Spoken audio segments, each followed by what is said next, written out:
चिंता मुक्त रहकर ही निश्चित रहा जा सकता है। हम निश्चित कब रह सकते हैं? जब हमारे अंदर आस्था हो, हमारा विश्वास मजबूत हो कि ईश्वर हमारे साथ है। हरे कृष्णा दोस्तों, राधे राधे। आज जो किस्सा मैं आपको सुनाने वाली हूँ बहुत पुराना किस्सा है। एक बार एक बूढ़ी औरत थी।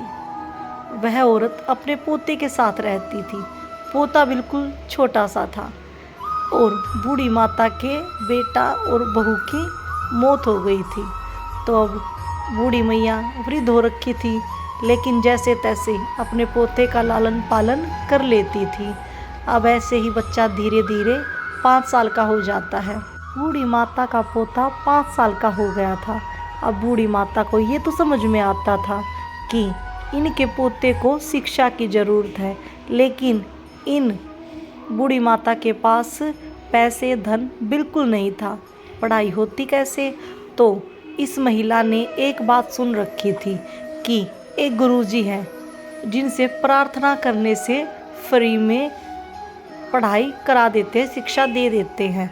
तो अब यह महिला वही करती है, जंगल के दूसरी ओर जाती है और जहाँ गुरुजी का घर था गुरुजी से मिलती है और हाथ जोड़कर निवेदन करती है कि मेरा पोता है जो 5 साल का हो गया है, उसे शिक्षा की आवश्यकता है, लेकिन मेरे पास पर्याप्त धन नहीं है कि जिससे मैं उसको शिक्षा करा सकूँ।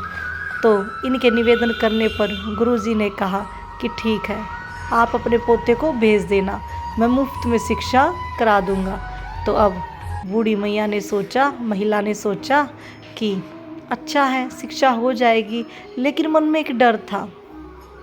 गुरुजी का घर जो है वो बहुत ही ज़्यादा दूर था और जंगल से होकर जाना पड़ता था। अब इन महिला को बड़ी चिंता होती थी कि ऐसे छोटा सा बालक कैसे प्रतिदिन आएगा। अब महिला ने अपने पोते को पहले दिन भेजा और कहा, बेटा, जब भी तुझे जंगल में कोई चिंता हो, कोई परेशानी हो या फिर किसी भी प्रकार का डर हो, तो तू अपने गोपाल भैया को आवाज़ लगा देना। तो पोते ने कहा कि दादी माँ, गोपाल भैया कौन है? तो दादी ने बताया कि बेटा, गोपाल भैया तुम्हारे दूर के रिश्तेदार हैं जो जंगल में गैया चराते हैं। तुझे जब भी किसी चीज़ का डर हो तू बेझिझक अपने बड़े भैया को आवाज़ लगा देना। तो अब इस महिला के पोते ने कहा ठीक है दादी। अब पोता घर से चल देता है शिक्षा के लिए और थोड़ा सा दूर चलते ही जंगल आ जाता है और बच्चा था भी छोटा। कुछ पशुओं के चलने की आवाज़ आती है तो बच्चा डर जाता है और आवाज़ लगाता है, गोपाल भैया, गोपाल भैया, लेकिन किधर से भी कोई भी आवाज़ नहीं आती। तो लड़का डरते डरते फिर बोलता है, गोपाल भैया, मैं आपका छोटा भाई हूँ, दादी ने बताया है कि आप यहीं रहते हैं। फिर बच्चा गोपाल भैया की आवाज़ लगाता है, लेकिन कोई आवाज़ नहीं आती। फिर कहता, गोपाल भैया। लड़के को लगा कि शायद भैया गैयों को चराते चराते दूर चले गए हैं, आवाज़ नहीं जा रही है, तो और ज़ोर से चिल्लाया। तो क्या देखता है, बहुत सारी गायों का झुंड और छोटे छोटे बछड़े और उनके पीछे पीछे 10-12 साल का लड़का मोर मुकुट धारण किए हुए, पीली पगड़ी बांधे हुए सामने से आ रहा है। तो अब यह लड़का भागकर गोपाल भैया के कोली भर लेता है और कहता है, भैया, मैं आपका छोटा भाई हूँ, दादी ने बताया कि आप इसी जंगल में गैया चराते हैं, लेकिन आप कितनी देर में आए? और एक बात भैया, आप तो बड़े ही खूबसूरत हैं। यह सारी बातें गोपाल भैया सुन रहे थे और मुस्कुरा रहे थे। यह सारी बातें सुनकर अब वह इस लड़के को जंगल के दूसरे छोर पर छोड़ देता और कहता है, जाओ, तुम्हारा गुरुकुल आ गया है। तो अब लड़का चला जाता है। तो फिर लड़का कहता है कि भैया, जाते समय भी मुझे यहीं मिलना, मुझे डर लगता है। तो यह बोलने के बाद लड़का गुरुकुल चला जाता है और जैसे ही वहाँ से छुट्टी होती है फिर आवाज़ लगाता है, गोपाल भैया। तो फिर उनके गोपाल भैया आ जाते हैं और उसे उसके घर के दूसरी छोर की ओर छोड़ देते हैं। जैसे ही पोता घर आता है दादी पूछती है, बेटा तुझे डर तो नहीं लगा? तो लड़के ने बताया, नहीं दादी, मुझे गोपाल भैया जो मिल गए थे वही मुझे लेकर गए और वही मुझे छोड़ कर गए। तो दादी को लगा कि कोई ग्वाला होगा, चलो अच्छा है, मेरे बेटे की तो मदद हो ही गई। तो ऐसे ही यह सिलसिला प्रतिदिन चलता रहा। ऐसे ही गोपाल भैया लेने भी आते और छोड़ने भी जाते। बहुत ही अच्छा समय गुजर रहा था। अब खुद श्री कृष्ण को भी इस लड़के की आदत हो गई थी। तो अब एक दिन लड़के को पता लगता है कि गुरु का जन्मदिन है, सब शिष्य मनाएंगे और सब घर से कुछ ना कुछ लेकर आएंगे। तो अब लड़का घर जाकर कहता कि दादी, कल गुरु जी का जन्मदिन है, तो मैं उनके लिए क्या उपहार लेकर जाऊं? तो दादी कहती है, बेटा हमारे पास कुछ नहीं है, एक समय का भोजन हमें पेट भर के मिल जाए इतना ही पर्याप्त है, और हमारे पास ऐसा कुछ नहीं है जो मैं तुमको दे सकूं। तो लड़का बड़ा परेशान हो जाता और कहता है कि दादी कल मैं गुरुकुल नहीं जाऊंगा। तो दादी कहती है, नहीं बेटा, तुम छुट्टी भी नहीं कर सकते, क्योंकि अगर तुम गुरुकुल नहीं जाओगे तो तुम्हें शिक्षा कैसे ग्रहण होगी। तो दादी बोल देती है और पोते को जाना पड़ता है। अब यह लड़का बड़ा दुखी होकर जाता है और गोपाल भैया मिलते हैं। गोपाल भैया कहते हैं, क्या बात है छोटे, आज तो इतना परेशान क्यों है? अब वो तो सर्वेश्वर है, तीनों लोगों के स्वामी हैं, उनको तो सब कुछ पता था, कुछ भी छिपा नहीं था, लेकिन फिर भी पूछते, छोटे क्या बात है?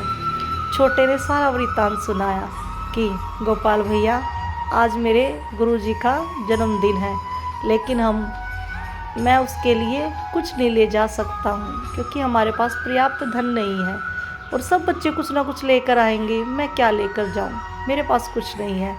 तो अब मूल मुकुटधारी मुस्कुराते हैं और कहते हैं, तू चिंता मत कर। अब एक लुटिया दूध की भर के छोटे को दे देते और कहते हैं, जा अपने गुरुजी को ये दे देना और बोलना ये गाय का दूध है, जो बहुत ही ज़्यादा अच्छा होता है, सबकी किस्मत में नहीं होता। तो लड़का इस लुटिया को ले जाकर अपने गुरुजी को देता है। तो गुरुजी की पत्नी भी देख रही थी, चलो कोई नहीं, बच्चा जो भी ले आया अच्छा है। अब लड़के को बड़ी खुशी हुई कि मैं भी गुरुजी के लिए कुछ लेकर आया हूँ। तो अब ऐसे ही लड़का बार बार आ रहा था और रसोई घर में देख रहा था कि गुरु माता ने अब तक दूध को इस्तेमाल नहीं किया है। तो लड़के से रहा नहीं जाता, लड़का कहता है कि गुरु माता, ये जो दूध रखा है मेरे गुरुजी को दे दीजिए ना, वो पी लेंगे, कितना अच्छा दूध है, गाय का दूध है। तो अब गुरु माता सोचती है कि लड़का कई देर से परेशान हो रहा है। तो गुरु माता खीर बना रही थी, तो उस लुटिया के दूध को खीर में डालने लगती है। जैसे ही डालती है तो गुरु माता क्या देखती है कि लुटिया का दूध तो ख़त्म ही नहीं हो रहा है। अब पूरा बर्तन, पूरा पात्र भर जाता है। अब दूसरी बाल्टी में डालती है, दूसरी बाल्टी भी भर जाती है। तो गुरु माता हैरान हो जाती है, ऐसे ही 3-4 बर्तन दूध के भर जाते हैं। फिर गुरुजी को बताती है।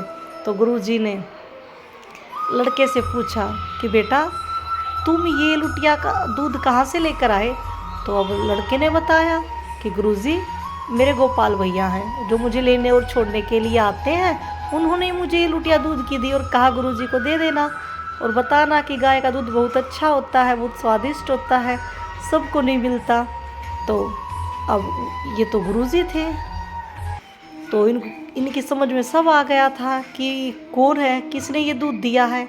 तो अब गुरुजी इस लड़के के पैरों को पकड़ लेते हैं और कहते हैं कि बेटा मुझे भी अपने गोपाल भैया से मिला दे। तो लड़के ने कहा कि ठीक, आप सब चलो, मैं सबको मिलवा देता हूँ।